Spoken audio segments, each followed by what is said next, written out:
Hello, this is Gary.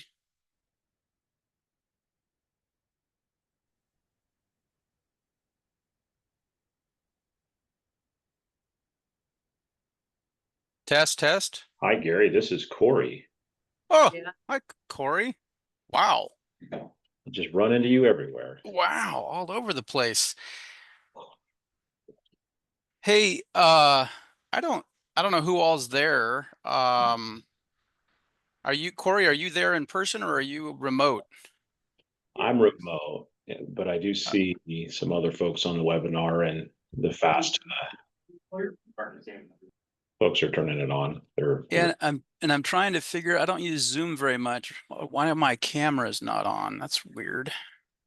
We're in webinar format. I keep trying to promote you to panelist.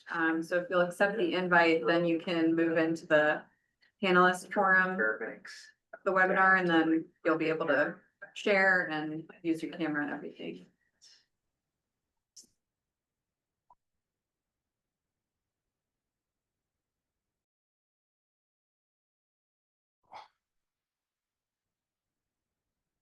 So why is my camera? Because I turned my video on. Stop video. Oh, there we go. Hey, what do you know? Just got to move the slider on the laptop. But you got it figured out. Perfect. Yeah, and then I guess the last thing is sharing my screen. If I share for our presentation. Yep, you should have sharing permissions. And I'll just stop Oh, sharing. I see the share down there, the little green button. Okay, I got it. So I'll just have to stop share before you share. We'll get it. Okay, Yep. Yep. thank you. Yep.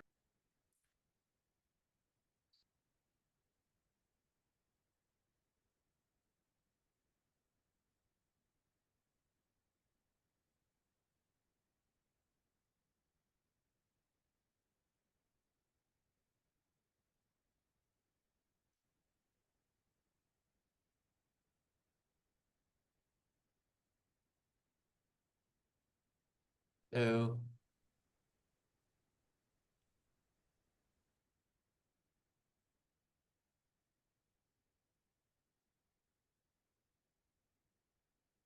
Olivia, I have a curiosity question.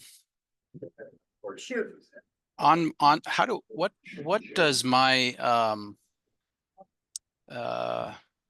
image show when I'm It when I looks don't like have a a family photo. photo?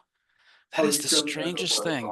Well, you were signed in as, I renamed you Gary Jenkins, but you were Yeah. signed in. What was it? Rachel. Rachel. Yeah, So- it's a weirdest thing. Somehow my personal world and my work world has gotten merged, and I don't understand. So, all right. Well, thank you. Yep. They said they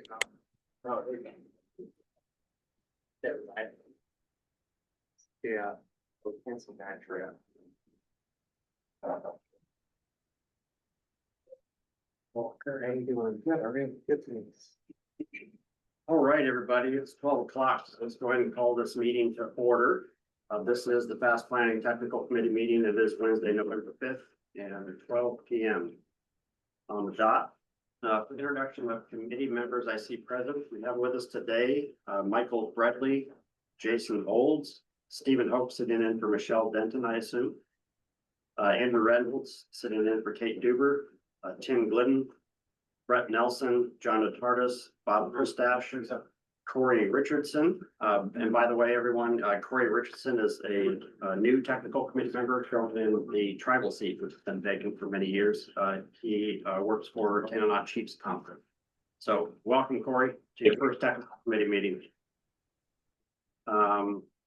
We also have Walker Ringstad, Bill Rogers, Helen Spillman, and Jacob Poirick. John Weinberger is here, but not in his official capacity due to the government shutdown. Other folks that on the committee that are absent at this time But correct me if I'm wrong, include Justin Burgess, Alexa Green, Lieutenant Mike Roberts, and RJ Stump. Okay, so then, for fast planning staff, we have with us today myself, Jackson Fox, Olivia Lunsford, George Giuliano, and Deborah Todd. And then guests in the meeting today, I see we have with us Randy Bailey, Gary Jenkins, Ben White, Jeremiah Cotter, Megan Flory, Orrin Little, Yvette Hall, and Emily Haynes. Any other guests in the meeting or committee members that joined us late, and I did announce your presence. Don Galligan's here as well. Thank you. Okay, that's who we have with us at this time. Let's move on to approval of the November 5th, 2025 meeting agenda. Can I get a motion on the agenda?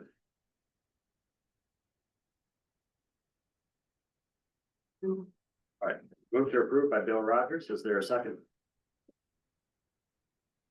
Second by Brett. Okay, any changes to today's agenda?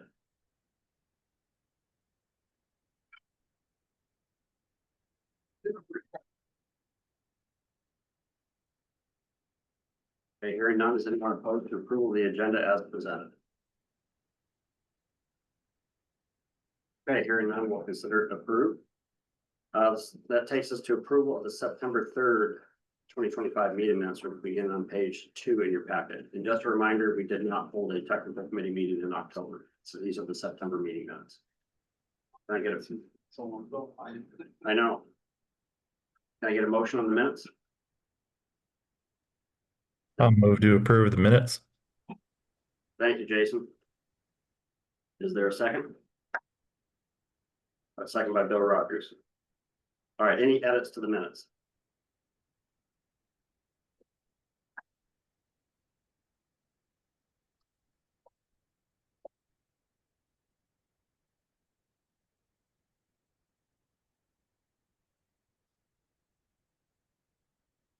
Not hearing any of this time, so anyone opposed to approval of the minutes as presented in the packet?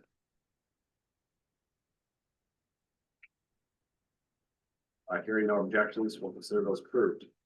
That takes us to staff working group and chair report, which begins on page 9 in your packet. Just a few updates here.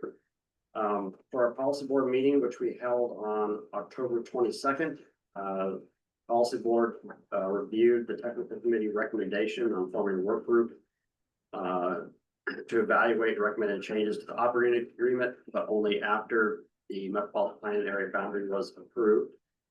So that was opened up for discussion at that meeting and ultimately postponed to the next meeting in consideration of the election, and that one or more of our policy board members would be changing out, and they wanted the new policy board to weigh in on that action. So that'll be back on their agenda for November 19th. They also approved 2 letters of support for grant applications to the Alaska Federal Lands Access Program. And those letters are included behind the policy board action items. There's actually a third one as well for the city of Fairbanks. They submitted a grant application for their Star Block project on Lacey Street to activate the space with retail cabins, play spaces, and pop-up events. This was a T-Mobile grant application. I think they requested $50,000. This, due to the time constraints of that grant application being due by the end of October, I took the liberty of writing that and providing it to the city, and then notified the policy board after the fact. But the 2 letters that the policy board did approve, which we had sufficient time for their consideration, are included on pages 11 and 13 in the packet. One is for the Tanana Lakes Recreation Area to upgrade several existing trails with gravel pavement, building lake and river viewpoints, adding wayfinding signage, establishing connectors to complete the route around the lake, enhancing multiple trailheads. And then on page 13, you'll see the last letter of support for the Chena Lake Recreation Area to construct a north trail around the lake system that would tie into the new trailhead and parking area off Black Road, which is being funded through fast planning. Other updates for the month of October, we did hold our first Metropolitan Transportation Plan open house event at Norway Library on October 21st. which was very well attended. As you may have seen, we also have a public survey out with just a few questions to answer for public input, but that leads you to an interactive map, which you can put in on the map and identify your transportation need or deficiency, unsafe intersection, you know, sidewalk is crumbling, need a bike path here, things of that nature. And I believe we have just over 200 pins on the map already and over 80 surveys completed. This will be open for all of your input and the general members of the public through November 11th. We also held our 7th annual, maybe 8th annual water maintenance forum event on October 28th, also at the Nolan Library. We changed the format this year to not be back-to-back presentations by our area maintenance managers, but for each of them to set up a booth in the library auditorium so that folks, when they cycle through the door, they could go to the DOT booth or the city of North Poles booth, et cetera, to get their questions answered directly for the road in which they were interested in. So that was a very successful event. We had a clicker at the door. I believe we got up to 81 people that went through that, so very well attended event as well. And I think that concludes my staff report. Was there anything else for you, Olivia? I missed. It was a busy month, despite not having a technical committee meeting. All right, any questions on those items?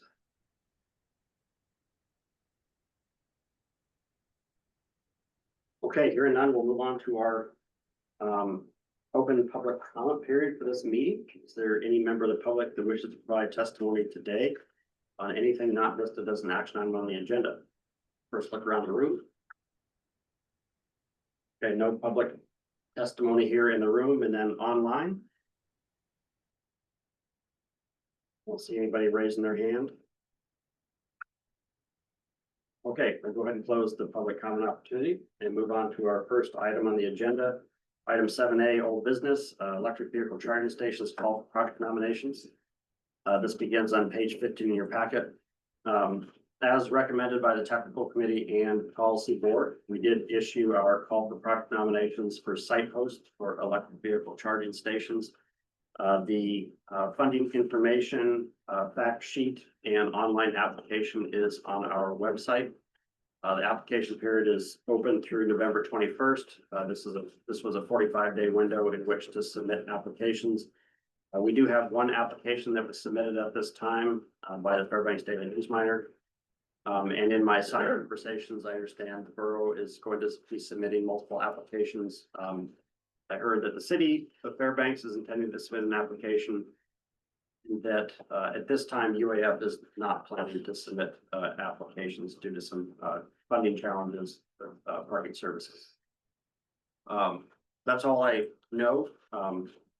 There may be applications out of North Pole or from other entities. I guess I do know that the Morris Thompson Cultural Visitor Center is working on an application to submit.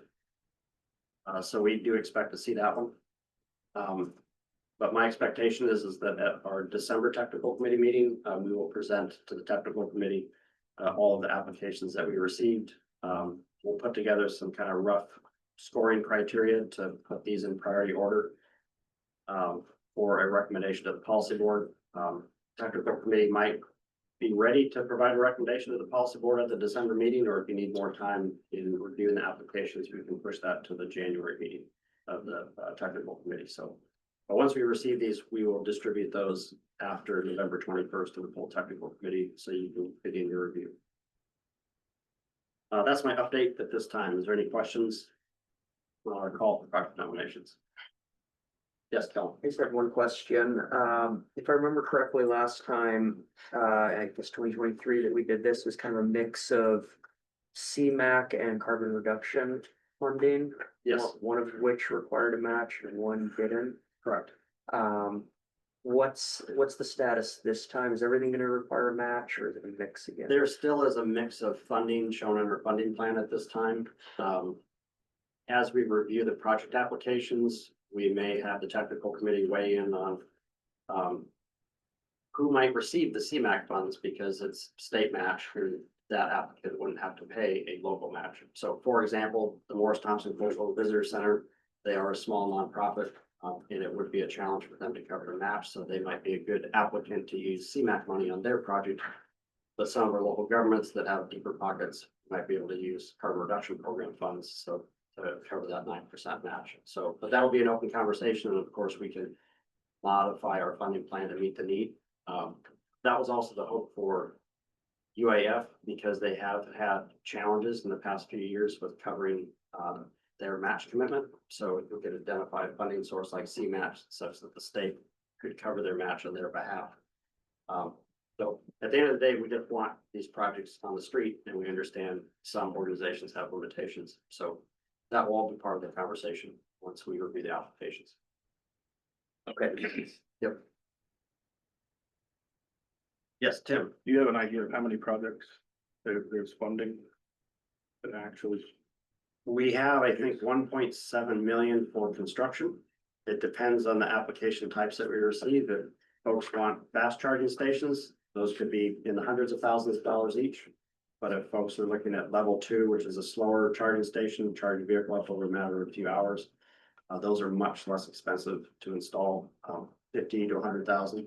So we can get more of those if people are asking for level 2 stations, but we'll get less stations if people are asking for fast charging stations that charge vehicle up in say 15 minutes. So anyways, we don't know what we'll have before us yet until the application period closes. But that will be a limiting factor in how many charging stations that we could potentially construct. Yes, John.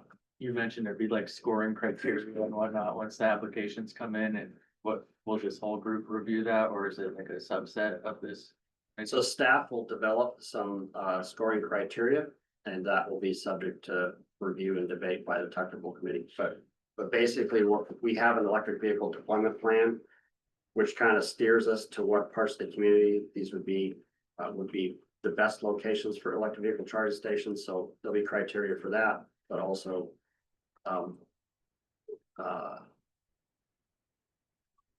but yeah, I guess I don't know yet what our scoring criteria will be, but it does allude to some criteria in the plan that we have developed. So that'll be part of the process to establish that. Okay, if it comes back to Consistency us with the plan.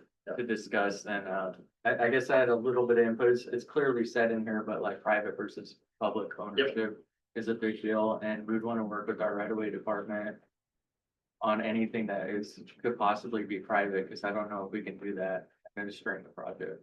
So, Right, we understand that concern, and that's why we adjusted the language in the call for project nominations that priority for the funding is anticipated to be provided for public owned properties. Yep. So okay, we put the note in there as a warning to private site hosts that if you apply, you may not receive the funding due to our challenges in acquiring right away for the charging station location. thanks. So hopefully people aren't shocked if their application is not selected because of that challenge. All right, any other questions? Okay, hearing none, let's move on to item 8A, Holmes Road Rehabilitation Project Update. This begins on page 21 in your packet, but I believe Gary is going to take control of the screen, or you can just ask us to advance the slides if you wish. Up to you, Gary. If you wouldn't mind, I'd do it maybe just to give a little more control if I need to back up or things like that. Sure. Okay, Go ahead and share your so screen. is that showing on your side? Yes, we see it. Okay, great. Well, thanks for the opportunity to talk about the Holmes Road Rehabilitation Project here at the Fast Planning Technical Committee meeting. And John, you want me to just dive in, or do you have anything you wanted to intro with? Sure, I'll do a little intro. I'm John, the project manager on the DOT side for this project. We hired Dow and Gary Jenkins, who's on the phone right now giving this presentation, is the design consultant. And we're presenting this project here because we're at a point in the project where we have a few alternatives that work. We want to present those here at technical committee, just like we presented at the last open house. And feel out any input that anyone may have and that could aid us in selecting an alternative. So that's why we're here. Just to see if any of you have any thoughts, and any of your input would be helpful. Go ahead, Gary. Sure. Great. Thanks, John. Well, we did have, we just finished the second open house where we presented the alternatives we'd come up with to the public. And we're still soliciting comments from them through the website and comment forms and online survey. So just welcoming ongoing comments from the public as well. This will be fairly quick, so we'll hit the highlights and then a little Q&A at the end. So project goals, resurfacing the roadway, stabilizing the embankment. Obviously, it's a 3R project.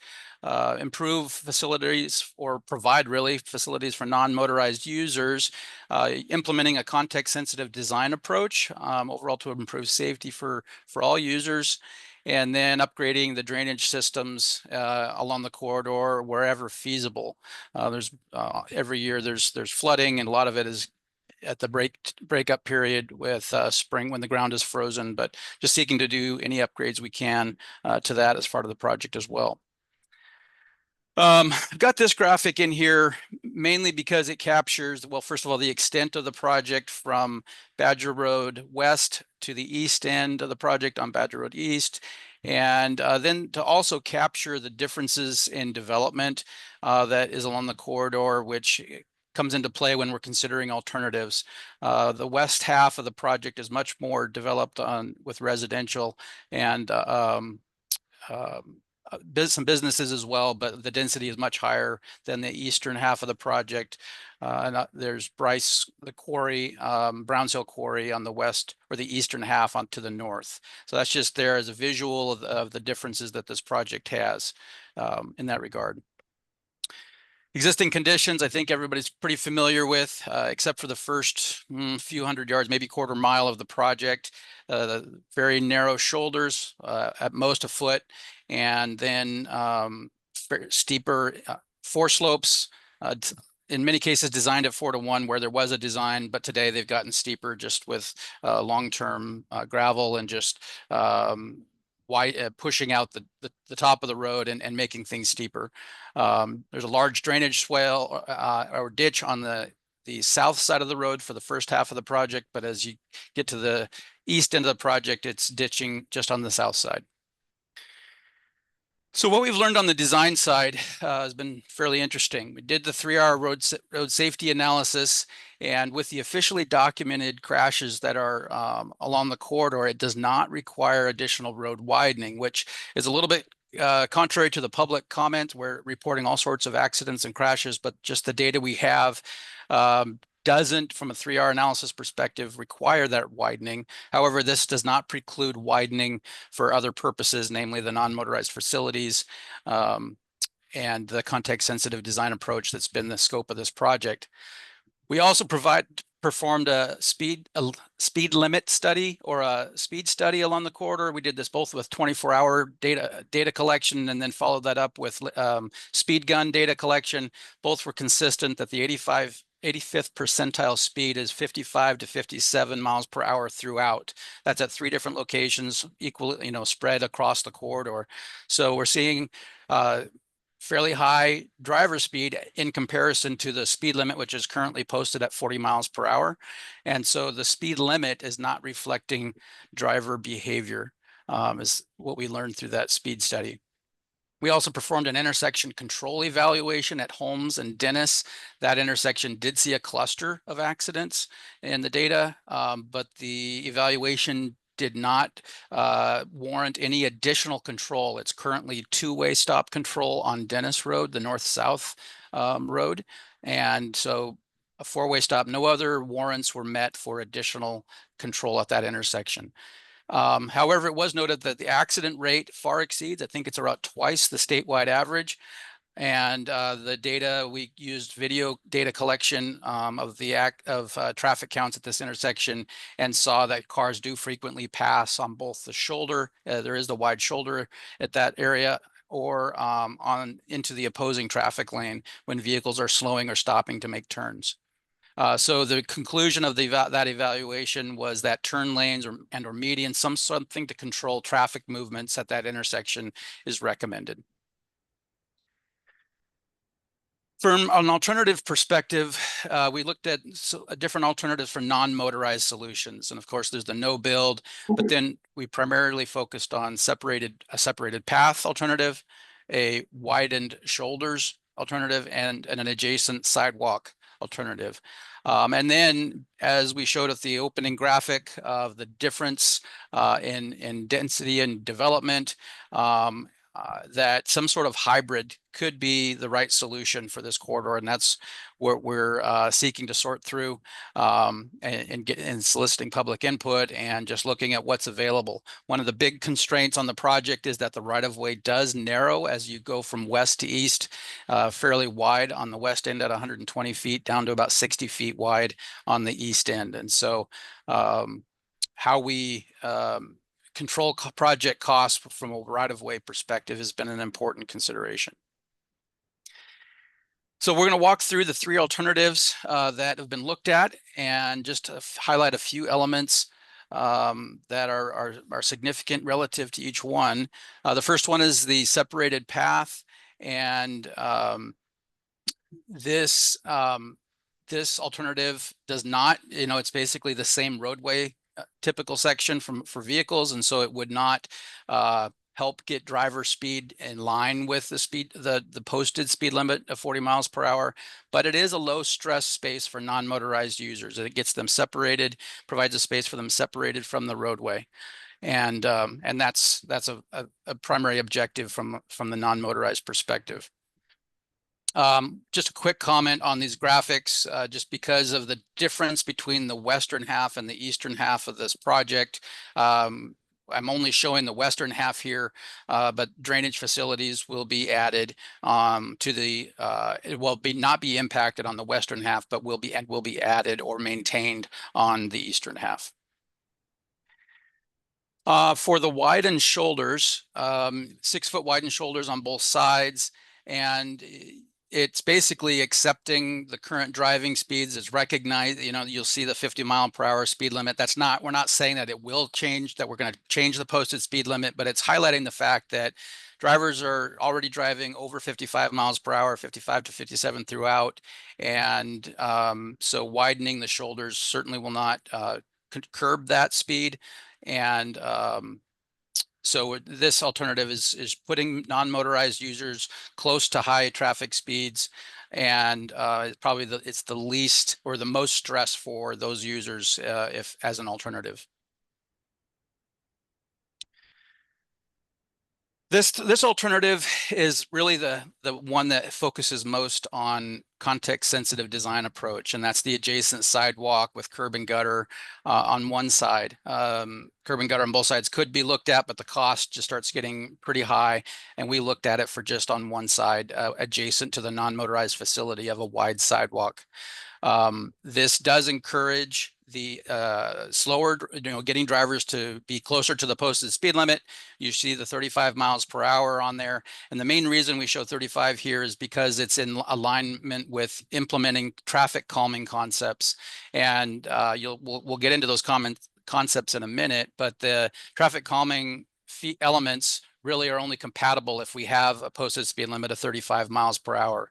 If that change was made, it would have to go through the standard process of in DOT's guidance for changing a speed limit, but that's what this alternative is geared towards. It does have the most opportunities to improve drainage just by keeping the non-motorized facility elevated. So cross culverts and things like that would be easier to add and address localized drainage problems. So this is also believed to be a low stress for non-motorized users, mainly because the users would be closer to the roadway, but the driver's speed would be slower.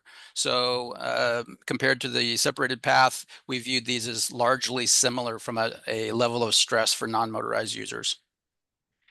So here's a few of the traffic calming, context-sensitive design options that are at our disposal for a 35 mile an hour design speed. This is a lateral shift. The term chicane is in here. It's really not a chicane, but people are familiar with that term, so we kept it in the graphic. A lateral shift is just moving the travel lane about 12 feet, not about, a full lane width, 12 feet from a straight through alignment. And there's two alternatives to that. One, the unilateral is shifting them both to one side, offset to one side, either the north or the south, and the bilateral is pushing both lanes out from the middle. The objective here is to get drivers to slow down, to negotiate, or not slow down, drive at the posted speed limit, and to negotiate the lateral shift. Mounds or some sort of barrier or physical vertical element would be implemented so that drivers don't shortcut through here and essentially maintain a straight through driving path. A roundabout, these two options are a mini roundabout at the Dennis Road and Holmes Road intersection. 35 miles per hour is an acceptable driving speed for the mini roundabout, and it also is in alignment with the ICE study that was performed here that recommended controlling vehicles so that they don't pass on the shoulder or in the opposing traffic. So this possible solution would help both with driving speed and with the safety improvements recommended for the intersection. Again, with these traffic calming elements, the objective is to maintain a consistent speed throughout the portion of the project, if that's the whole thing or a part of it, that we have the speed limit is calling for. And then the last solution for traffic calming is a raised intersection. That's on the lower half of the screen. And this is the entire intersection would be raised 4 to 6 inches. And again, it's geared towards a driving speed of 35 miles per hour. When we had our open house, one of the things we did is ask the public for their comments, of course, but also gave them a series of questions. And these questions were trying to just get a flavor for what the public is desiring. And with the three questions we asked them was to rank the three alternatives. Which ones did they prefer? The highest, 1, 2, 3, or they used ABC. Did they like the idea of a hybrid design? Did they see a difference in the solutions in different parts of the corridor? And then a desired speed limit from their perspective. Again, this is just to try to capture what they're thinking as far as their desire from a public input perspective. And along the bottom, you can see that the preferred alternatives was either the separated path or a sidewalk. They did have a preference for a hybrid solution. And then there was a preference towards the 35 or 40 with a slight leaning towards 35 being their preference. So we can see that the public that at least is participating so far is leaning towards something that slows the cars down from the 55 to 57 miles per hour to something closer to 35 or 40. We are continuing, as I said, to solicit comments from this for people to respond to these three questions through the website and through an online survey. So we're hoping to get more feedback as our public comment period extends to November 11. And that's it. Hopefully I didn't take too long there, Jackson. Are there any questions?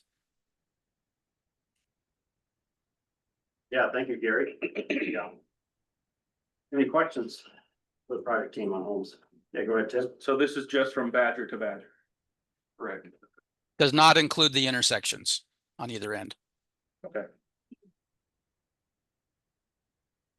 Go ahead, Bill.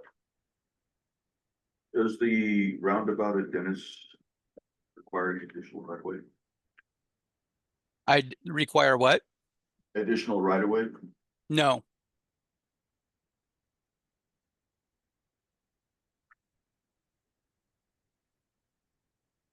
Bob, I see you got your hand up. Go ahead. Yeah, thanks, Gary, for the presentation. Sure. Hey, what's the ground like out there with that typical section? Could you tell me about the excavation, unclassified, and the backfill and stuff like that?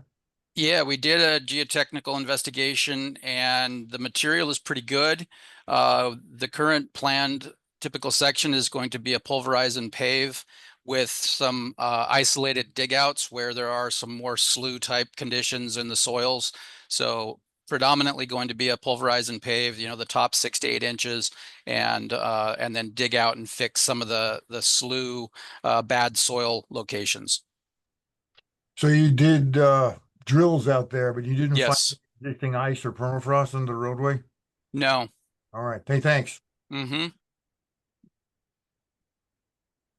Yep, Kellen, go ahead. Just one question, and Gary, I'm not sure if this is for you or our DOT folks here. Just working on some other projects out in the Badger Road area. We had put shoulders, widened shoulders rather than separated paths, or sidewalks for various reasons, but one of the primary reasons was, maintenance concerns from DOT. Are there any maintenance concerns that would preclude either the separated path or the widened sidewalk option? We did contact the maintenance folks who care for this road, and yes, they preferred the widened shoulder. That is the easiest for them. They told us that a separated path would not be plowed. Apparently they don't plow those anywhere. That I'm just going off of what they told me. I don't know that for certain. And then the sidewalk they would plow. I believe they need to plow that, but it obviously hits lower priority over roads, keeping the roads clear. So we did get that feedback, and they did prefer the widened shoulders.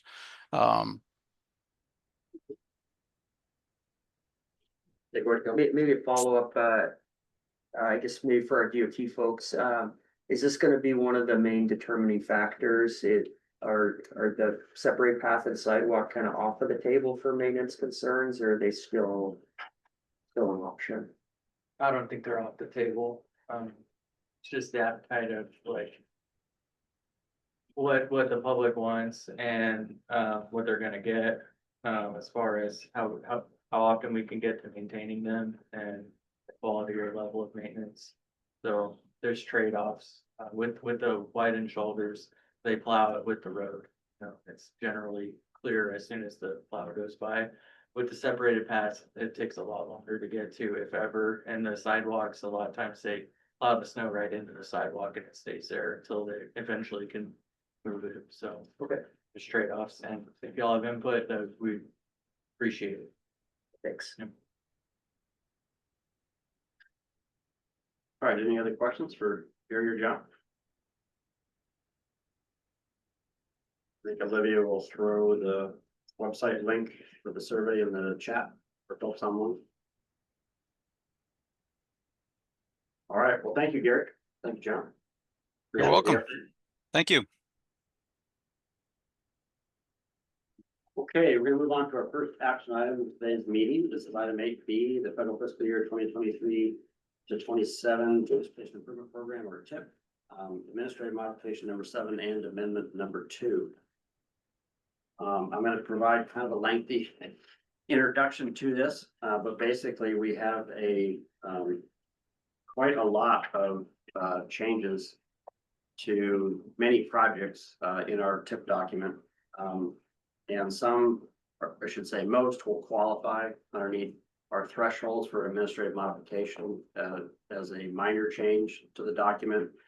There is a handful, though, of changes that require an amendment and release for a 30-day public comment period, in addition to an interagency consultation for air quality conformity. So in my summary page, which is on page 35 in the packet, I think you all have 11 by 17 in front of you there. I'm going to kind of walk through these. But basically, the two actions here today are, and you can put this all together in one motion, or they can be separate motions.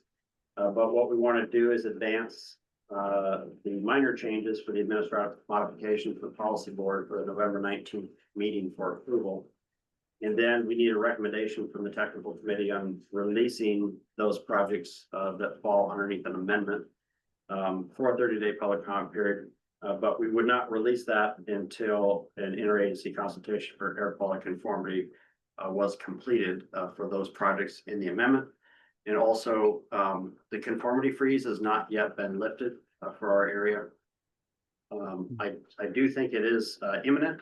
but we're on round 3 of our report revisions that returned back into federal highways yesterday. So we're still waiting on acceptance of that report and a letter from federal highways lifting the conformity freeze. And so, and some of these projects underneath the amendment, would not be able to move forward unless the conformity freeze is lifted. So in short, there's work on the air quality side to be done before the amendment could go out. But what I did was I put together every change that I received from all the project managers at DOT into a singular tip document. So all the administrative modification changes and all the amendment changes are all shown together.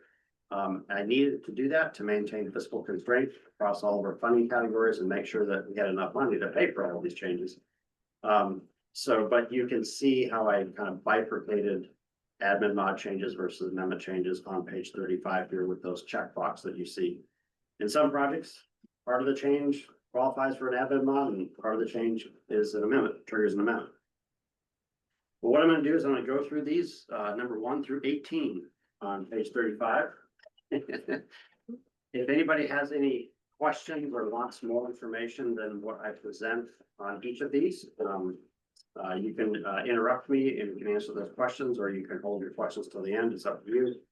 But we do have our project managers both here in person and online. If you want to dive into some of the reasons or background behind some of the funding increases or schedule delays, et cetera, of these projects. Okay, save my breath here. Here we go. Change number 1, advanced project definition. This is the funding pot that we use to do some kind of preliminary work before we obligate funding to initiate a design start and push a project towards construction. We've spent a lot of this funding, I guess most recently here, there's some investigations on Barnett Street and Gaffney Road with regard to soil contamination. And we need to restore some funding in this federal fiscal year so that we have that available for other upcoming projects as well as the ongoing work on Barnett and Gaffney Road. So there's a small funding increase for that. The bike lane signing and striping project, there was a change order near the end of the project in which I approved, and so a little bit of additional funding there to fully fund that contract. Virginia Riverwalk Stage 3, we are still waiting on an amount needed for the right-of-way phase for the potential acquisition or lease or damages paid for the property in which the trail would be constructed. I threw in a placeholder amount that could be lower, could be higher than what's needed. At some point, that number will be presented to our policy board for approval. But I did put in a placeholder value there so that everybody's aware that that increase is coming. I also know that the city of Fairbanks is working on a new construction estimate because the design has changed and now a portion of the pathway may be an elevated walkway along that Riverwalk trail. So I don't have that detail yet, but the construction estimate is in an out year beyond the first 4 years of the fiscally constrained tip. So at this time, I'm just setting aside some money for the right-of-way phase for this project and waiting for DOT to communicate to me what the number should be. For Cowell Street, this is for construction last summer. There was a construction increase that the technical committee approved. And so that's now documented in the tip. The September meeting. For the fast carbon reduction program, and this involves numerous different projects. But for the motor vehicle plugins number 2 project, there's a small increase to the design phase, small increase to the construction phase, and the construction phase of that, I believe to coordinate with the Pioneer Park project. That construction phase was moved from 26 out to 27.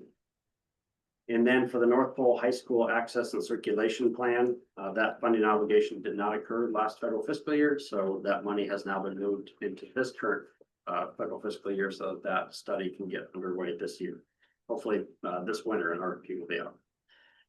For the Fast Improvement Program, this is John and Tardis's project. This particular program probably had the most adjustments. But there was for construction last summer on West Tanana Drive and 8th Avenue in downtown Fairbanks. There was a construction phase increase in which I approved.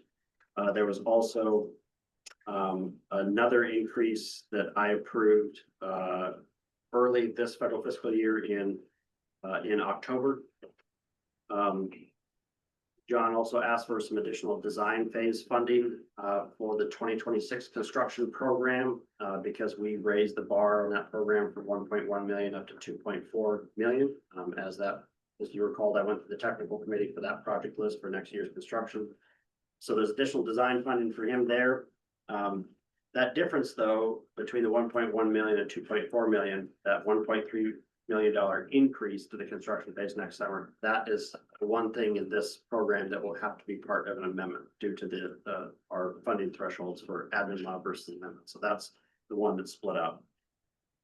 And then the second bid package for 2025 construction that went out to bid this fall, the low bid came in 500,000 higher than the engineer's estimate. So in order to award that contract, we've got to add $500,000 into the of 2026 money for something that was bid in 2025. So that is incorporated. Okay, Pioneer Park North Parking Lot and Boat Launch. We did receive a new construction estimate from DOT for that project. The construction phase has increased by 1.3 million. It was at 2.1 million. Now it's at 3.4 million for construction. And construction has been moved out from this coming summer 26 out to 2027. I'm still even though this is a high dollar amount, this construction increase will occur in 2027, which is beyond the first 4 years of the fiscally constrained tip. We do have plenty of money in 2027, but we should be able to add that underneath an administrative modification because 2027 is technically an informational year in this document. Yankovich Miller Hill Road reconstruction. There was also construction increases on that along Miller Hill Road due to some bad soils that they encountered. And so I have included the additional funding needed to cover that overrun. Extra 250,000 or so. And then funding summary for the MPO sub allocations. This is the federal revenue that we receive for our local road improvements.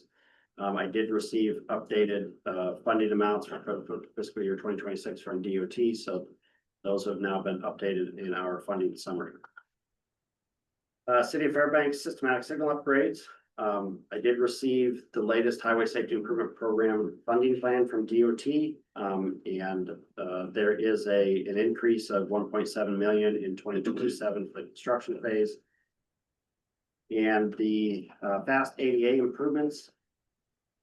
There was a small increase to the utilities phase, but there are 4 new projects that DOT has identified for the ADA improvements program. You can see the list there. I won't read them all off, but you can see the 4 different project numbers. Those 4 new projects will take up 9.9 million in CMAQ funding, but this is not the CMAQ funding that's dedicated to the PM 2.5 non-attainment area. But this is a statewide pot of CMAQ funding that the state has the ability to use in our area. So all 4 of those new projects, a lot of these are bike path projects. Nordale PD Road improvements. That's the new roundabout at Nordale and PD Road that was included in the Highway Safety Improvement Program funding plan. Based on the new funding plan that I received, the construction phase of that has moved from 27 to 2028. So we put those dollars at an out year. Northern region accessible pedestrian signal upgrades. Also in accordance with the latest Highway Safety Improvement Program funding plan, that schedule has slipped 1 year from 26 out to 27. Old Steets reconstruction. This is one of those projects where we have to wait until the conformity freeze is lifted to be included in an amendment. But still requires interagency consultation for air quality conformity.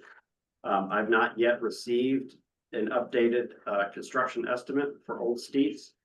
This would be from 3rd Street all the way up to the Johansson Expressway, including widening Old Steets from Trainer Gate up to the Johansson to 5 lanes. I've not received the construction funding amount yet, but also we heard at our last policy board meeting, there is some concern about whether or not the state has enough match to access federal funds for that project this coming summer. So that may slide to 27 if DOT needs to go back to the legislature for additional match this coming session. So I'm still waiting on that one. Parks Highway Sheep Creek Extension traffic signal. In accordance with the latest Highway Safety Improvement Program funding plan, we've added $470,000 to the design phase, $250,000 to the utilities phase, and $2.3 million to the construction phase. Due to the cost thresholds, this would be part of an amendment. It would have to be released for public comment and go through interagency consultation. Parks Highway Milepost 356 auxiliary lane. This is a new project being added to the tip, and with the hope of constructing it in coordination with the Parks Highway Sheep Creek Extension traffic signal project. This particular project is basically a result of installing a traffic signal at this intersection. If you have trucks that approach, say, large semi trucks that approach that intersection, and they're heading west, they need to go uphill. It's going to take them a while to get up to speed. And so the idea here is to put an extra lane so that those trucks can get up to speed while other vehicles bypass them. But as part of their traffic study, and Yvette can correct me if I'm wrong here, as I understand that this was something that was learned kind of late in the design process that triggered a modification to the design of that project, but does not qualify for a Highway Safety Improvement Program funding. So DOT is proposing to use National Highway Performance Program funding for this project, which requires us to add it as a new standalone project in the TIP document. And we do, in our long range transportation plan, we do have a project identified for improvements to this stretch of highway safety improvements. And so a little bit of a stretch, but we believe that it does match up with the project title and scope description in our long range plan. So it could be added to the TIP, but again, this is going to require interagency consultation for air quality conformity, especially because we're adding additional capacity, adding a new lane to the roadway out there. Okay, last two committed measures for the Fairbanks State Implementation Plan.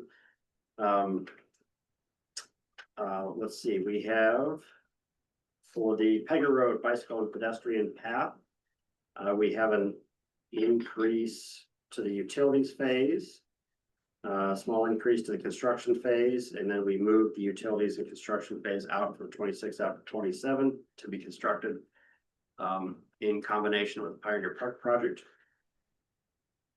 We removed the funding for the Max Transit software as a service, as Max Transit got a separate grant to cover that expense. And so we defunded that in our document so that can be used on other projects.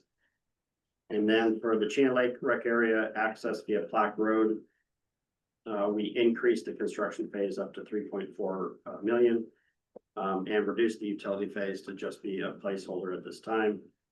And then here recently, we did receive a new project nomination from UAF to purchase sidewalk snow removal equipment for their maintenance department out there.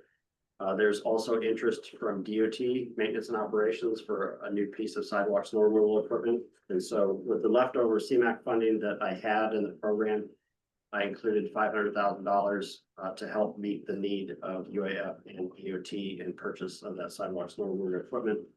And I also modified the project description because previously it indicated that funding was dedicated to the city of Fairbanks and the borough.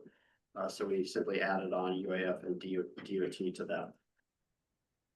And then lastly, the statewide congestion mitigation and air quality program. Again, this is a statewide pot of CMAQ funds. We added in the 3 new projects that were presented to the technical committee in September and approved by the policy board in September. To utilize CMAQ money on the Gaffney Road Park and Ride, Sheep Creek Road Extension Shared Use Path, and Belane Path improvements. That again was approved by the policy board. Okay, I'm going to stop there and see if there's any questions with regard to any of the specific projects that I identified. And if I cannot answer them, I'll rely on John Atardis and the vet hall.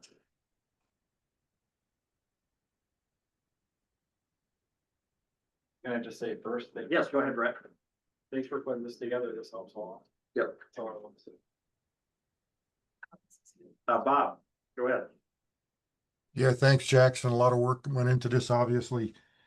Up there on the FAST improvement program, Yes, where there was 1.3 added to FFY 2026. yes, Is that to cover the additional length of Shannon Drive that was agreed to at the subcommittee meetings and approved by the policy board? yes. All right, thank you. That's what the approval of the subcommittee recommendation. Yep, thank you. You're welcome. All right, any other questions? Yes, Kelly? Just one question, just so I'm understanding this right, so that the recommended action is recommending approval both of the admin mod and the amendment. The admin mod could go forward essentially right now, but we'd have to hold the amendment until the conformity freeze is lifted, correct? Yeah, we'll get there after public comment, but I'm just gonna spoon feed you some motions. If you choose to make them, you can make whatever motions you want, but one motion would be to recommend to the policy board to approve the administrative modification. The second motion would be, or you can do it as combined motion, is to recommend to the policy board to release the amendment for a 30-day public comment period following completion of an interagency consultation for air quality conformity. So your cheat sheet is on page 34, the two bullets at the top there. Those are the two separate actions I'm asking the technical committee to consider. Okay. It just maybe one follow-up, do we have an estimate on the air quality conformity freeze being lifted, or? So at this time, we have the EPA's concurrence that the conformity freeze can be lifted, but we do need to receive a letter, a joint approval letter from Federal Highways and the Transit Administration officially making the conformity freeze lifted. And the EPA did spoon feed to Federal Highways the specific language that should be included in that letter. We went through 2 rounds of report revisions. The latest round was comments from Federal Highways. So those have all been, we've made all the revisions that were requested, and it was turned in yesterday evening back to Federal Highways. So I hope that they can complete the review of those revisions within a week's time. But I've not been given any indication of a schedule on when I might receive that letter if they accept the revisions. But I feel like it's imminent, but I keep saying that, and it's just a couple week delay, couple week delay, couple week delay. So this is kind of being strung out a little bit. And then one final question, does this need to be posted in the Federal Register, or is it just the letter that lifts the conformity? Does not need to be posted in the Federal Register. Okay, Yes, there's no more 30-day public comment periods for actions of it. Where, yes, John? I got a couple things. Okay, for the fast improvement program, we bid the fast 2025 part 1 in the spring, and bids came in good, and we afforded it with our estimate. But part 2 came in, and it was that 500 or so thousand high. We had 1.3, we need 1.8, and that's baked into this. But what I'm getting at is the fast 2026, when we update our estimates to include the most recent bid price data, that cost is gonna go up from the 2.4 million. So we're either gonna have to think about adding more money to that or subtracting a part or piece of fast 2026 and sliding that into a future one. So I don't know if we want to decide that right now, but I can tell you that when we update our bid prices, that something's not gonna be able to get included unless we put more money into that. That's always we always do. I think that would be a good agenda item for a future technical committee meeting. Okay. Once you've updated your, basically a planning level estimate. Sure. Okay. And then we can weigh that decision in technical. Okay. And then do I need to bring up fast 27 to 29 right Yes, now? yeah, Okay. please give everyone an advance. Sure. So the fast improvement program is actually 2024 to 2026, and we're finishing up our final design, which is 2026. And included in that is the 300,000 more that I asked for, which is in here as well. So that's all good. In total, we designed like 3 projects. We designed 25 part 2, 26 out of it. And the design cost per construction ratio is about 15%, which is pretty good. After I get this 300,000. And that's what I estimate. It'll be around 15% again for 27 to 29 program. But I want to get that program in here and started so I can begin work on past 27 project and whatever future projects there will be. I assume it'll be 27, 28, 29, but we've had a skip year before and we've had double or triple years. So I guess a new fast improvement program needs to be added to the tip to keep the program going. And do I need to say anything else, I guess? Any other thoughts? No, I don't think so. I guess just as a heads up, John has not officially communicated any numbers to me yet. Once I receive those, if I get them in advance of the next policy board meeting, I'll update this document to include those. And note to the policy board that the technical committee didn't weigh in on that. So we don't have numbers at this time, and obviously it's gonna affect fiscal constraint of the document, so I've got to make sure that we have enough funding to cover that increase. But I don't know the numbers yet, so we can't really. So since that'll be between now and policy board, y'all won't get to hear it again really unless you attend policy. The number will be around what 24 to 26 was, assuming 3 projects are gonna come out of this, so about $1 million design. All right, thank you, John. Yep. All right, any other questions?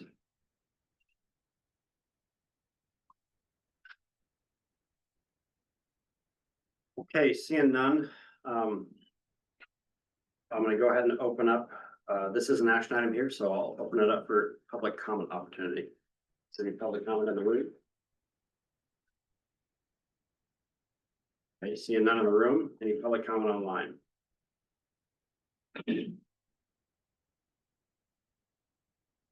See no public comment online at this time. We'll go ahead and close the public comment opportunity. And I'll open up the floor for motion. And again, we can handle the 2 actions separately or as a combined motion. However you wish to proceed. I'll move to approve the tip administrative amendment mod number 7 and release the tip amendment number 2 for 30-day public comment period following completion of an interagency consultation for air quality conformity with federal partners. All right, thank you, Jason. Is there a second?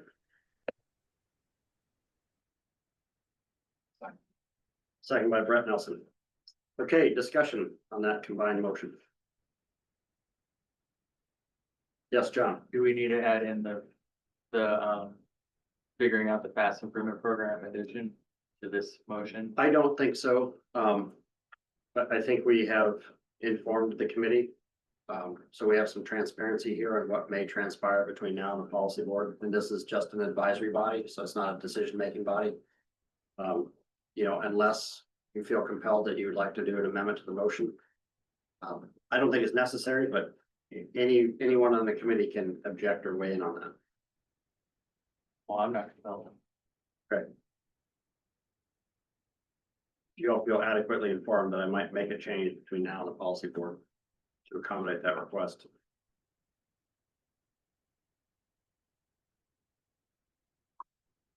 Okay. Further discussion.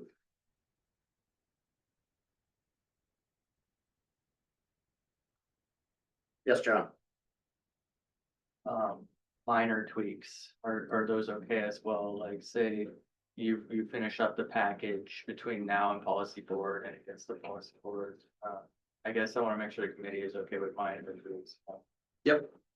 50,000 here or there, depending on, you know, It's pretty common to do some minor tweaks before you get the policy board, but I'd make sure the policy board is aware that what those changes were between what the technical committee reviewed and what they're considering. So those will be highlighted specifically for that body. Okay, thank you.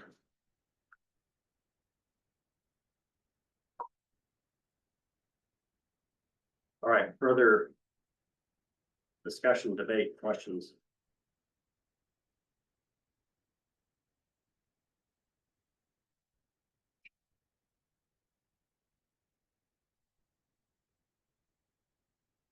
Hey, I'm not seeing any at this time. I'm not sensing any controversy. So unless there's any objection, I'm gonna ask the technical committee, are there any objections to approval of the motion as stated by Mr. Olds? The motion was, I'll read it again here for you. The motion was to recommend to the policy board to approve tip administrative modification number 7 and recommend releasing tip amendment number 2 for a 30-day public comment period following completion of an interagency consultation for air quality conformity with the federal department. Are there any objections to that combined motion?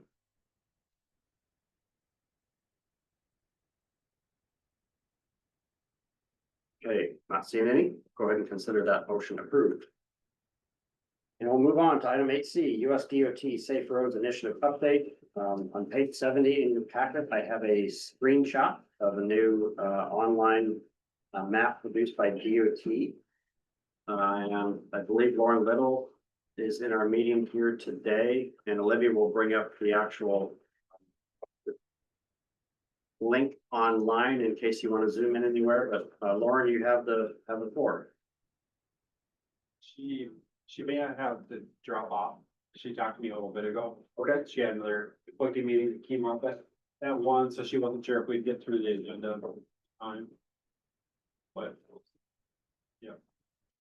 So, Who would like to take this then? I will. So, Okay, thank you, Brett. so basically, this here is the map of the 4 different areas. Thanks for pulling that up.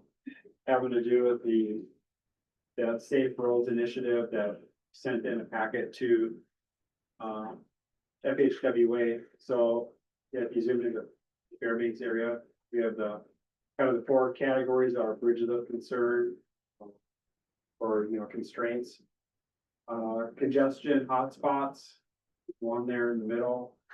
What's that? Geismar University. And then we also have freight bottleneck locations are the blue circles. And then safety concerns.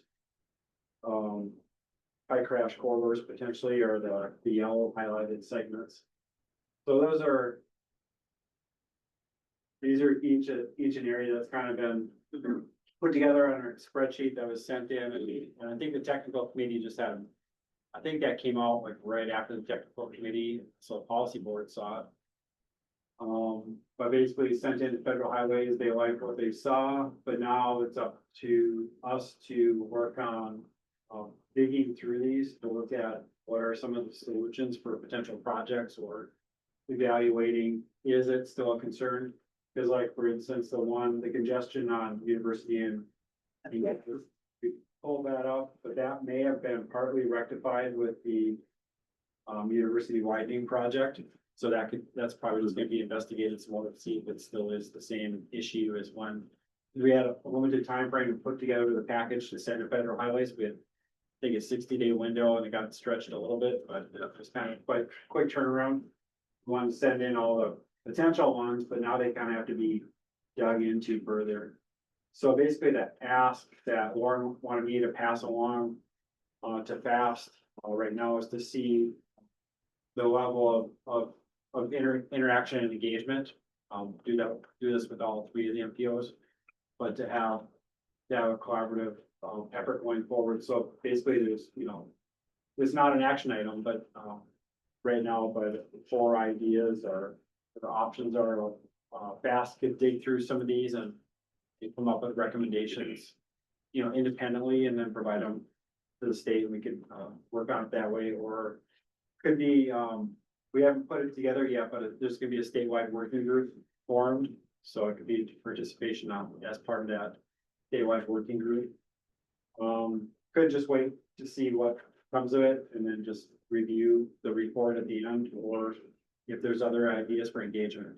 So it's kind of just opening the avenue for engagement, make sure it's not missed. So FAST has an opportunity. So that's basically what you wanted me to pass along. So there it is, and there's not a lot of detail on each one of these. Identified, of course, for bridges of concern, there's bridges identified, but then each one of these areas is something that's gonna have to be dug into. I have it on my plate to get to is look at the the freight bottlenecks, because what we put together is basically from an older 2018 freight bottleneck report. I identified some of those, but some of them might be not same bottlenecks, so gonna kind of dig through there. So I kind of have that on my to-do list to kind of do a little bit more research, and not have the answers, but just a little bit more information on what the issue is. So anyhow, that's pretty much what we got. Is there any questions or ideas, or I think it has to be decided at this moment, but Yeah, I mean, this is just an informational item. yep. And then like, yeah, on there's a freight bottleneck is, there's a circle there at East or Hampton. That's an upcoming project, so that might be rectified with that project, but some of that's some of it, what we could crosswalk is saying. This has been solved by this past project, or this is in line to be solved by this future project, or. No, we need a separate project for this of some sort.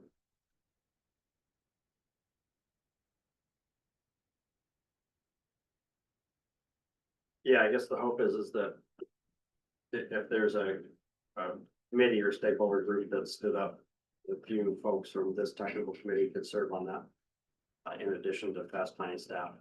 So.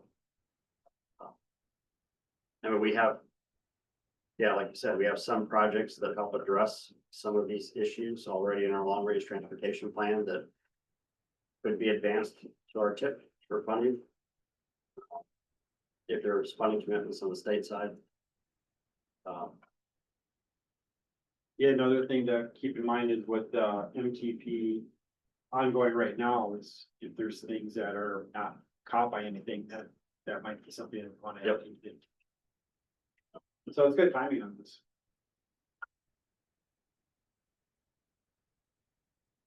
And can you remind me, Brett, or maybe if you know, this Safe Roads initiative, isn't this limited to? Is it limited just arterials, or is it Yeah. limited to just NHS I think it's just arterials was identified. arterials? Okay. It's like for the bridges within our boundary, the only bridge that is classified in poor condition is Mini Street. It is a minor arterial, but it doesn't show up on the map. But we'll have to kind of drill into some of those issues. Yeah, I think you did raise that question around policy board time, and Lauren responded back to you. Yep. Okay. But if there's a Looking for other stakeholder ways. group, we can kind of Yeah. dig into these things. Yep. As, you know, as we see things on the map. So. Okay, all right, was there any committee questions? Brett? Okay, as I hear anything about a working group getting stood up, so I'm sure I can get that to you. Appreciate it. Okay.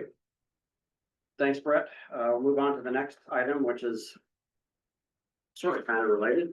Item 8D, the Alaska DOT 2026 Safety Performance Measure Targets. This begins on page 71 in your packet. As most of you are aware, annually the state adopts safety targets, and this is statewide safety targets for all public roads in Alaska. The commissioner's office did sign off the 2026 safety targets in late August of 2025. From that date, our organization has 180 days to state our support for the state's targets, basically adopting them as our targets as well, or establish our area. For the past 7 years, our technical committee and policy board have simply chosen to support the state's targets rather than go through the exercise of creating our own for our area, because our crash rate for fatalities and serious injuries is much lower in Fairbanks than, say, compared to Anchorage, which does have their own safety plan, and they do set their own safety targets down there. But again, it is an annual decision point for the technical committee and policy board. On page 73, you'll see the targets that were approved by the commissioner's office. There in that table in the middle, but just to kind of compare them against previous years, and then if you go to page 75, you'll see on the far right there in red with the new Yeah, typo I see there, it'd be 2026 targets in the end, 5.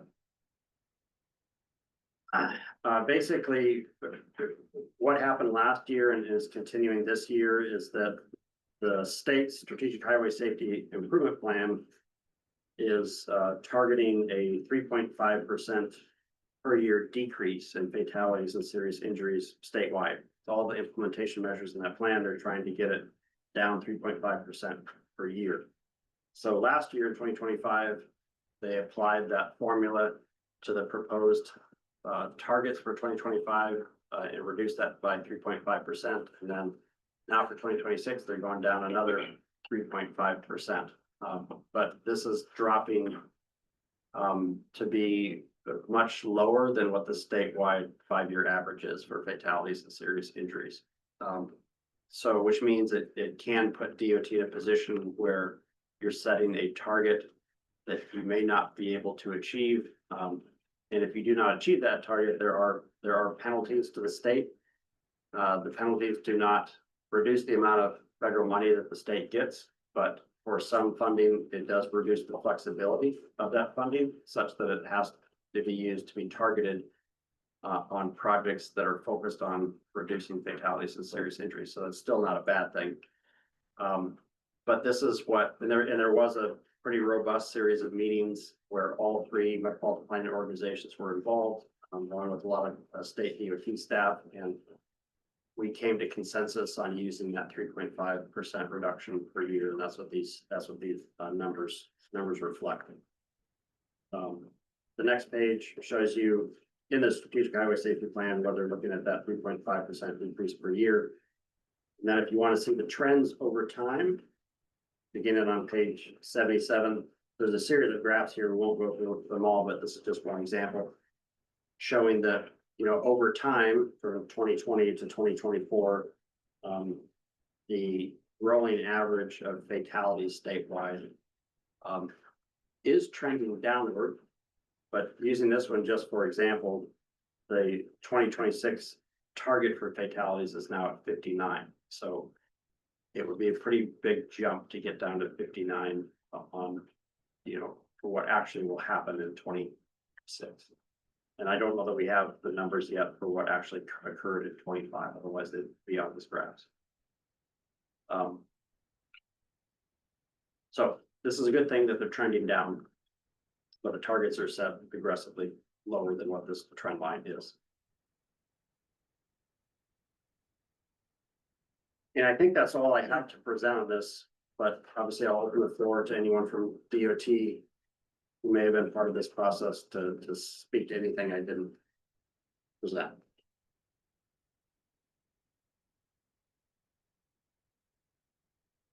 And Olivia, if you go back to page 71, real quick, the staff report. In the meeting packet, there is a link to a Google map that we created showing all the crashes and whether they're fatality or serious injury, and whether it's a vehicle or, you know, a bicyclist or pedestrian.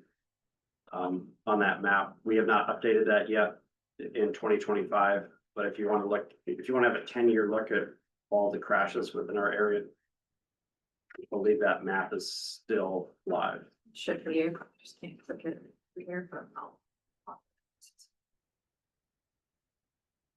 Okay, again, open up the floor to any additional information from DOT staff members and or questions from committee members. Yes, Tim. So these numbers, those include people walking, Yes, the dead people.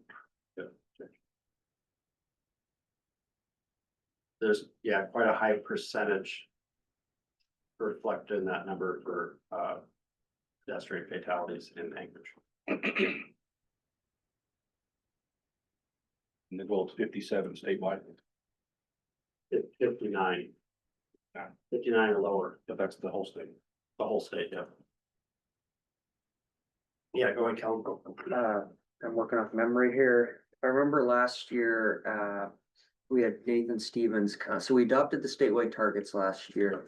Then we had Nathan Stevens come and actually present what's happening in Fairbanks. Yep. And those numbers were really telling. If I remember right, they were way down on what the statewide averages were. Would it be possible to get a similar presentation or similar data on kind of how we've been doing? I know he was waiting on a backlog of data too, last year. So I guess that's my question, and I'd really like to see that again, just in our area, not statewide. Yeah, I can ask that of them. Yeah, Pam Golden is out of town, so she wouldn't be able to attend this meeting, but, yeah, that's also a question for the committee. Would you like to see that presentation before you weigh in on this? We have 180 days as of basically like the beginning of September, so this is not a time critical action item for the technical committee. You can choose to make a motion and say support the state's targets today, or you can, postpone this till the next meeting or the meeting after, once you receive a presentation on our local data.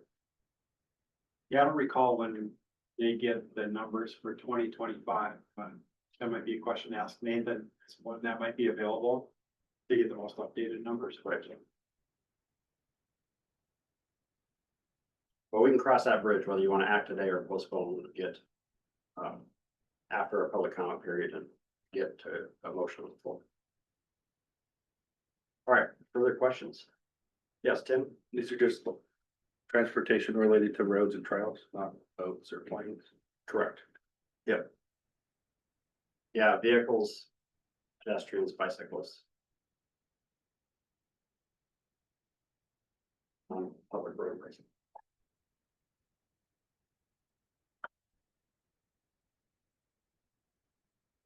All right, seeing no further questions, is there any public comment on this action today?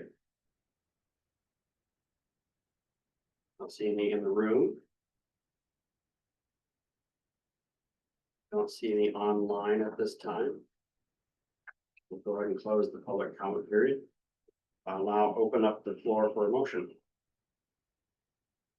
Yes, Kellen. Make a motion to recommend the policy board to support the state's 2026 proposed safety targets. Okay, thank you, Kellen. Is there a second?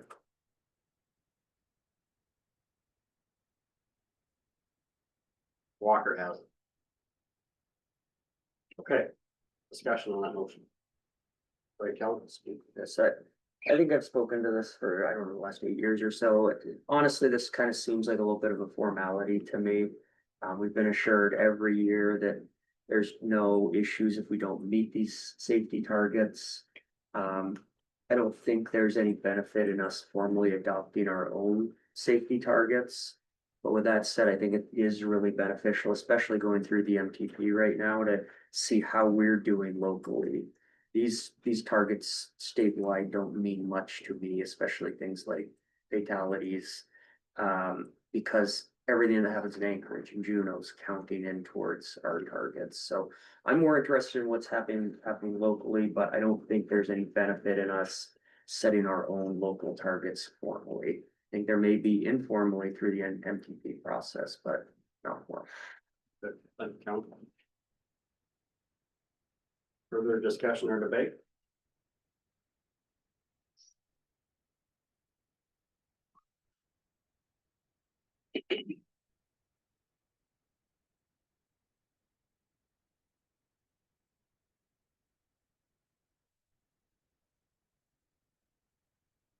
Okay, guess I'll call the question then. Is there anyone on the technical committee that objects to the motion to recommend the policy board to support the state's 2026 safety targets? Hearing none opposed, we'll consider that motion approved. All right, 2 more action items. They should be quick. Item 8E, the fast planning 2026 meeting calendar, which is on page 81 in the packet. We did put together a new meeting calendar for next year. And just as a reminder to you all, the walk, ride, and roll committee is now every other month, not monthly. So that is reflected on this calendar, and the project advancement committee continues to meet quarterly. Technical committee meetings at the first Wednesday of each month. There were no date adjustments for technical. For policy board, which was the 3rd Wednesday of each month. We did do 2 date adjustments, one for February, one for September. The February meeting was moved a week later in consideration of the Winter Alaska Municipal League Conference, in which the mayors are likely going to be at. And then in September, that was moved 1 week later in consideration of the nationwide Association of MPOs conference, which staff may attend. So those are the only 2 deviations from the normal meeting schedule. Any questions on the meeting calendar? Yes, John, What day is Bike Month? That's the whole month. that's the whole month. Month of The May. whole month, huh? Yeah, we have all kinds of activities. We keep the committee busy.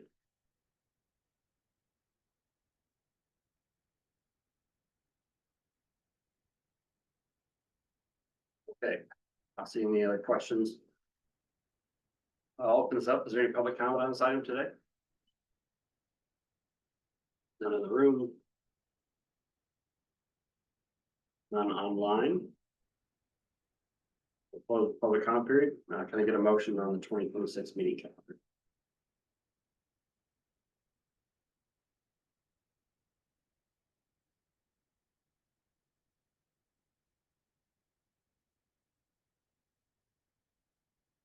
Yes, Brett.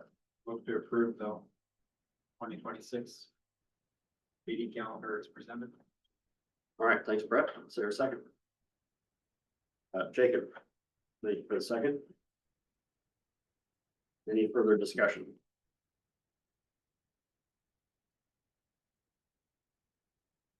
Okay, seeing none, anyone opposed to approval of the 2026 meeting calendar as presented on page 80?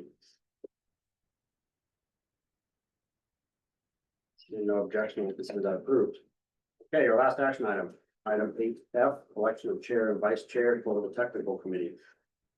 On page 82, it's highlighted, the section of the bylaws. It states that the technical committee shall elect a chair and vice chair from its regular members or staff, including the executive director, annually at its regularly scheduled meeting no later than the end of November. So for this action item, we're going to open up nominations. First, we'll do chair, and then next we'll do vice chair. And as in previous years, staff are happy to fulfill these functions for the committee if he wishes to serve. But just note that you may also pick any committee member at large to fulfill these functions as well. And if staff serve in these positions, we don't make motions. We try to remain neutral, and we do not get to vote.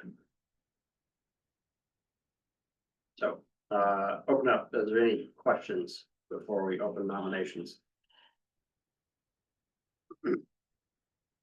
Yes, Tim. Can you tell me what a chair or vice chair would do?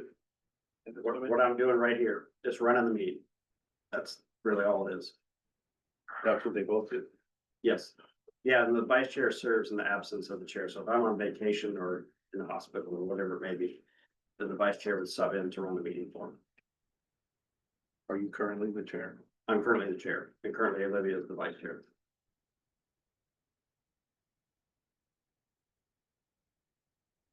Sometimes you get to sign stuff.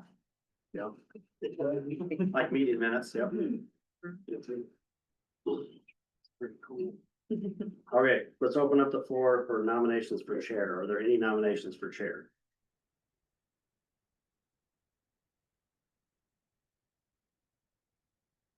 Yes, Tim. Can I ask if you guys have an opinion? I'm happy to serve as chair. I think I've served as chair of this committee for 10 years now.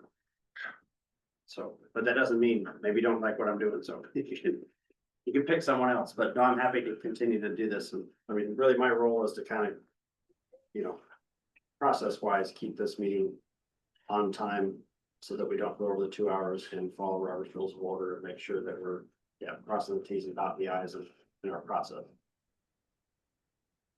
But yeah, I'm happy to continue as chair if you would like to nominate him. Yes, Bill. I'd like to nominate Jackson Fox as chair of the technical committee, fast planning. Okay, thank you, Bill. Are there any other nominations?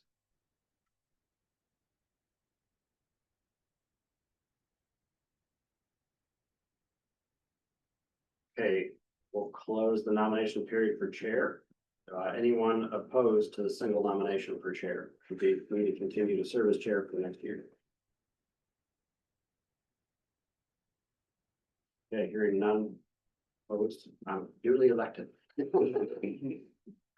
When's the party? Yeah. All right, let's open up nominations for vice chair. You would like to nominate someone as vice chair. Bob, you got your hand up? Go ahead. Nominate Olivia Lunsford for a vice chair of the technical committee. Okay, thank you, Bob. Any other nominations for vice chair? Yes, Tim? Can I ask a question? Yeah. Does Olivia have an opinion though? No, I'm happy to serve as vice chair. Thank you, Roxy. Okay, last call for nominations for vice chair. Okay, hearing no other nominations, is anyone opposed to selecting Olivia Lunsford as vice chair? Hearing none opposed, she is elected. All right, thank you, everyone. You made the tough race. Yeah, we can top race. Okay, last item, information items. Item number 9 on the agenda. This is federal fiscal year end 2025 obligations and offsets. We actually came in at 97% obligated at year end, which was great. That was a big uptick from when you saw this last in September. On page 84, show you the 3 obligations that did not occur. One was for the Borough Hybrid Fleet Vehicle Program that was sponsored by the borough. That's not been obligated yet. It is still open for obligation in 2026, should the borough move forward. But there was an inquiry from Federal Highways on that project that I don't believe has been responded to yet to complete that obligation. The bike racks for the Max Transit buses, that was not brought before the assembly for approval. So that funding is going to be reprogrammed to other projects. And then the Northville High School access and circulation study, as I stated earlier in the meeting, it missed the obligation window, but we will obligate those funds to initiate that study here in 2026. And then sidewalk snow removal equipment, not the full amount was obligated, but we're adding $500,000 to it, and we'll make that project whole here in 2026. So just a few odds and ends, really, but I'm pretty happy with getting up to 97% obligations. But this is the first year. No, actually, last year was the first year that we didn't have 100% obligations. So this is the second year in a row where we didn't hit the 100% mark. So hopefully that doesn't happen in 26. Any questions on obligations and offsets? And all of our offsets were spent.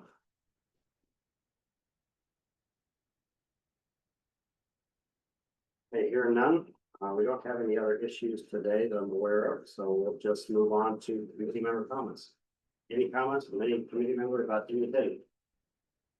No, go ahead. Yeah, I have a couple of comments. First, I'll start with the borough is, I think all of you are aware, we're updating our comprehensive plan.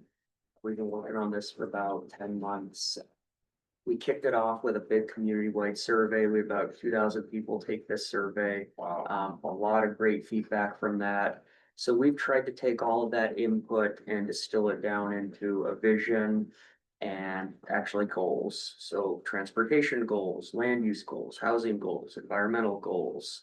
So that's what we're kind of rolling out this week. We have a series of community open houses. I put a bunch of these on the little table over there. You want to grab one on the way out. We've had 2 open houses so far, one in Goldstream and one in North Pole. So they're continuing tonight, and there's actually a virtual option at noon tomorrow if anyone can't make these. So I encourage you to either pass this on to folks you know that are interested or try to attend yourself. We're getting really good feedback so far. And then my second comment, it's in regards to the Holmes Road presentation we had earlier. I'm just thinking back to some similar projects we've had in the past. The two that really come to mind to me are Gold Hill Road and Plaque Road, where we went through a very similar project.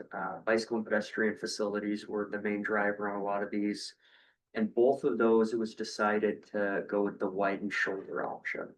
I know there's some benefits to this, particularly maintenance. But what we've been hearing, I even think back to that Gold Hill Road project, I think that was 2011. And they mentioned it, Gary mentioned it today. What we hear a lot from the residents are the unforeseen circumstances, speed of vehicles. Speed increases significantly with that. I've actually heard from a lot of folks, particularly on the Plaque Road one too, that, you know, it's not really a bicycle and pedestrian facility. It's just a wider road that people can go a lot faster on now. So I don't know what we do with this or where this goes, but maybe some type of follow-up after projects, seeing if folks are happy with the choices they selected and how we could apply that to future projects might be a good idea. Those are my comments. Any other committee member comments? Anyone online?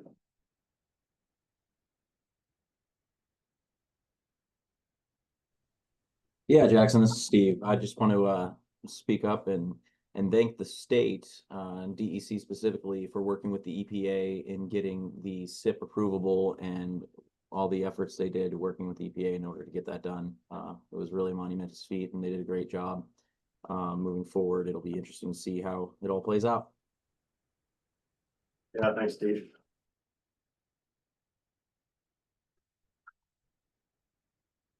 Any other comments?